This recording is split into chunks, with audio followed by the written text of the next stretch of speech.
আচলতে স্কুলখন মই যি সময়ৰ পৰা অধ্যক্ষ হৈ আছোঁ তাৰ পৰা স্কুলৰ যিখিনি নিয়ম নীতি এই নিয়ম নীতি লৈ মই স্কুলখন চলাই আছোঁ। যেনে আমি B.Ed ট্ৰেইনিঙত যিখিনি গাইড পাইছিলোঁ স্কুলখন কেনেকৈ চলাব লাগে ঠিক তেনেকুৱা মই গাইড ফ'ল' কৰি স্কুলখন চলাই আছোঁ। পদক্ষেপ হাতত লৈছোঁ।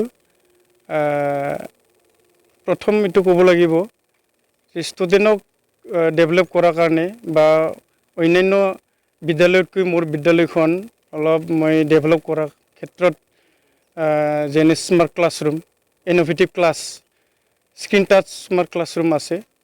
ধৰক মানে ক্লাছ 10ৰ কোনটো ছাবজেক্ট লাগে আপুনি স্ক্ৰীন টাচ কৰি দিলে গোটেইকেইটা লেচনটো আহি যাব। ঠিক তেনেকুৱা ছিষ্টেম প্ৰজেক্টৰ দি ক্লাছ কৰোঁ।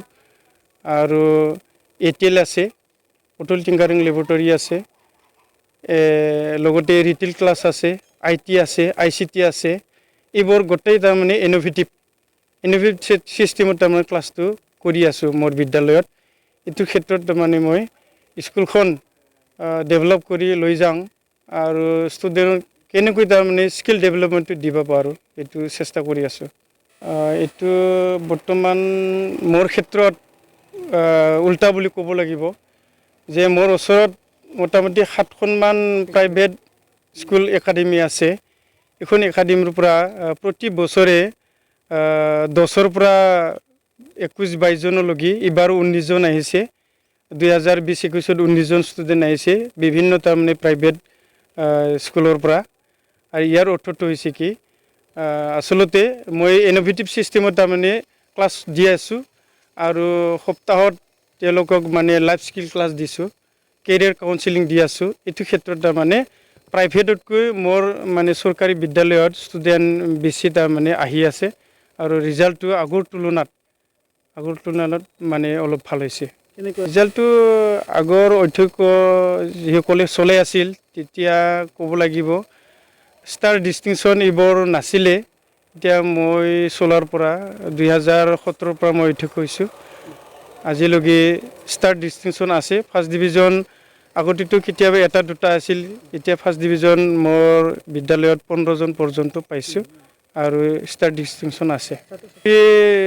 টোটেল নেকি ছাত্ৰ ছাত্ৰী বৰ্তমান 866 জন আছে। 866 জন ষ্টুডেণ্ট আছে ক্লাছ 6ৰ পৰা 12লৈকে। ছাত্ৰ ছাত্ৰী শৈক্ষিক দিশত আপুনি কেনেধৰণৰ মানে ব্যৱস্থা কৰি দিছে, মোবাইলৰ ক্ষেত্ৰতে হওক বা অন্যান্য ছাত্ৰ ছাত্ৰী অনুশাসনৰ ক্ষেত্ৰত মই যথেষ্ট পদক্ষেপ লৈছোঁ।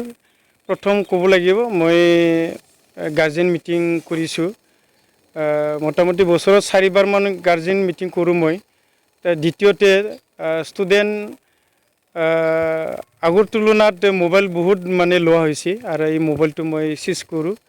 তাৰপিছত মাজে মাজে ক্লাছত যেতিয়া নেকি তাৰমানে ডিষ্টাৰ্ব পোৱাৰ নিচিনা পাওঁ, ষ্টুডেণ্টে মোবাইল চাই না ক্লাছৰ সময়ত, তেতিয়া শিক্ষকে তাৰমানে কমপ্লেইন কৰাত মই ষ্টুডেণ্টক চেকিং কৰাত মোটামুটি কোনোবা বছৰত মই 22টালৈকে মোবাইল তাৰমানে চিজ কৰিছোঁ আৰু চিজ কৰি মা দেউতাকক মাতি মই বুজাই বাঢ়ি দি দিছোঁ।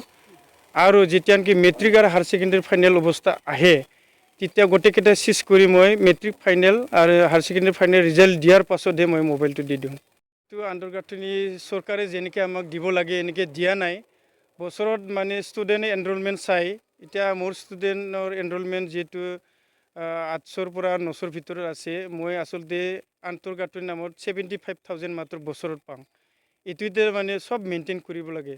য'ত নেকি মানে ইলেক্ট্ৰিক কাৰেণ্টৰ বিলটো 7,000 পৰ্যন্ত আহে মাহত, মই নিজৰ পকেটৰ পৰা কিছু খৰচ কৰিব লগা হয়।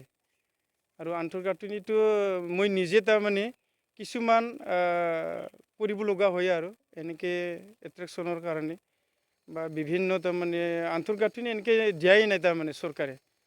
নিজৰ পৰা কিছুমান কৰিছোঁ।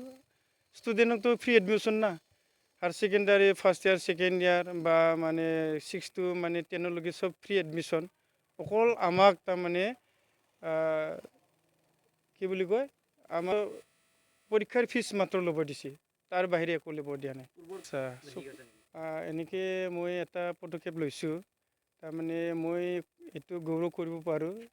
বাক্সা ডিষ্ট্ৰিক্টতো ক'তো নহ'ব পাৰে মোৰ স্কুলখনত মই স্মৃতিস্তম্ভ এখন বনাইছোঁ এই স্মৃতিস্তম্ভ মই 2003 চনৰ পৰাই তাৰমানে চেষ্টা কৰি 2017 চনত যেতিয়া নেকি মই অধ্যক্ষ হৈছোঁ জুন মাহৰ পৰা ডিচেম্বৰ মাহৰ ভিতৰত 2017ত স্মৃতিস্তম্ভ এখন বনাইছোঁ তাতে মই 1,80,000 মানে পকেটৰ পৰা প্ৰথম খৰচ কৰিছিলোঁ এতিয়ালৈকে মই তাৰমানে এইখিনি পইচা তাৰমানে কাটি পোৱা নাই এইটো এটা এট্ৰেকশ্যনেল বুলি ল'ব লাগিব য'ত নেকি আমি বিভিন্ন তাৰমানে সভা সমিতি বা পৰ্ব আহে যেনে ধৰি লওক সুধাকন্ত মানে ভূপেন হাজৰিকাৰ মানে এই বাৰ্ষিক কিবাটোৱে আহিল তেতিয়া আমি তাতে কৰোঁ বা মহাত্মা গান্ধীৰ ছেকেণ্ড বাৰ্থডে আহিলে তাতে কৰোঁ বা শিল্পী দিৱস যদি আহে বা লক্ষ্মীনাথ বেজবৰুৱাৰ কিবা যদি আহে এনেকুৱা বিভিন্ন তাৰমানে দিৱসবিলাক আমি তাতে স্মৃতিস্তম্ভত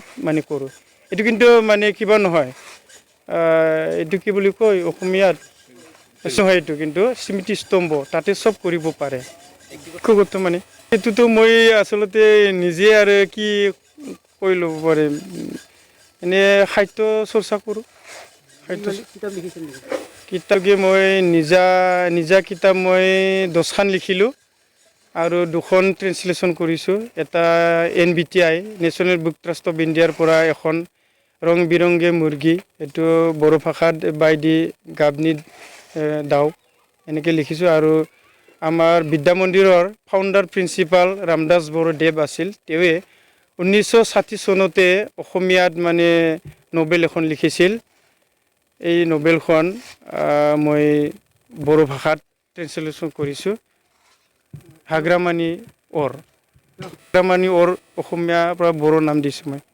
পুৰুষটো এনে কৃতি শিক্ষক পাইছোঁ আইডিয়েল টিচাৰ পাইছোঁ ডিষ্ট্ৰিক্টৰ পৰা বেলেগ পোৱা নাই এনেকৈ তেওঁৰ লগত এইটোৱে আহ্বান জনাব পাৰিম যে আচলতে শৈক্ষিক ক্ষেত্ৰত আমাৰ আশে পাশে থকা সচেতন ব্যক্তিয়ে ৰাইজে যেনে জ্যেষ্ঠ নাগৰিকে কওক বা বিভিন্ন ক্লাব আছে বিভিন্ন মানে সংগঠন আছে এইবোৰ তাৰমানে আচলতে স্কুলৰ বা মানে কলেজৰ অধ্যক্ষ বা হায়াৰ ছেকেণ্ডাৰীৰ অধ্যক্ষ বা হেড লোকসকলৰ লগত কানেকশ্যন থাকিব লাগে ঠিক তেনেকুৱা কানেকশ্যনটো মানে তেওঁলোকে যদি ৰাখে যে ষ্টুডেণ্ট ইউনিয়নৰ পৰাই হওক সাহিত্য সভাৰ পৰাই হওক বিভিন্ন সভা সমিতিৰ পৰা সম্পৰ্কটো ৰাখিব লাগে আৰু এই চিষ্টেমটো তেওঁলোকে যদি কৰে তেতিয়াহ'লে যিকোনো বিদ্যালয় তাৰমানে অধ্যক্ষ বা হেডমাষ্টৰে তাৰমানে স্কুলখন কিবা এটা উন্নতি কৰাৰ ক্ষেত্ৰত মানে